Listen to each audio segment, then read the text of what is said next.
Hello दोस्तों, राम राम सभी को। मैं कनिका आज आपके लिए लेकर आई हूँ अनंत चतुर्दशी व्रत कथा।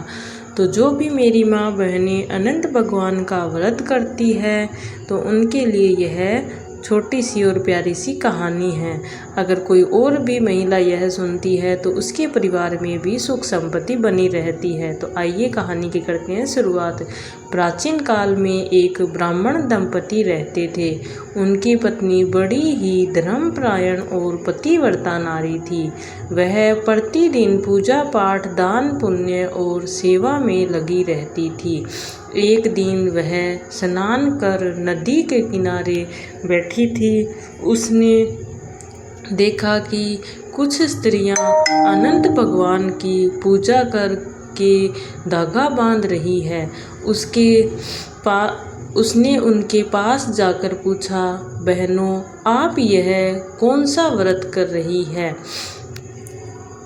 तब स्त्रियों ने बताया, आज अनंत चतुर्थी है। इस दिन भगवान विष्णु के स्वरूप अनंत की पूजा कर कच्चे धागे में 14 गांठें बांधकर हाथ में धारण किया जाता है। इससे सभी दुख दूर होते हैं और घर में सुख समृद्धि आती है। ब्राह्मण पत्नी ने मन ही मन निश्चय किया कि वह भी यह व्रत करेगी। उसने व्रत कर धागा बांधा और श्रद्धा से अनंत भगवान की आराधना की। धीरे धीरे उसके घर में धन धान्य की वृद्धि होने लगी और जीवन सुखमय हो गया।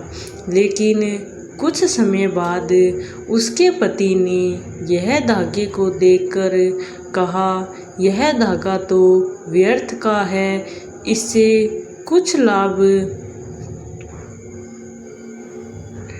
नहीं होता, और क्रोध में आकर धागा तोड़ डाला।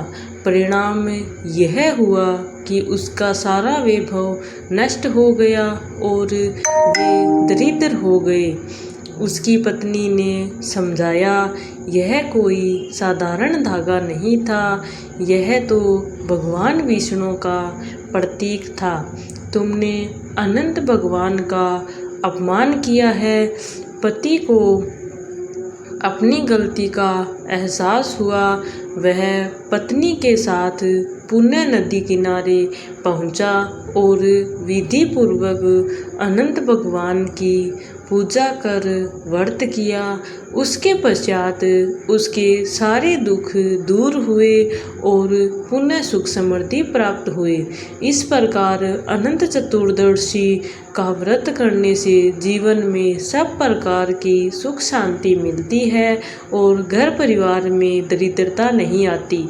तो अगर आपको यह कहानी पसंद आई तो प्लीज़ मेरी वीडियो को लाइक करना, सब्सक्राइब करना। राम राम सभी को।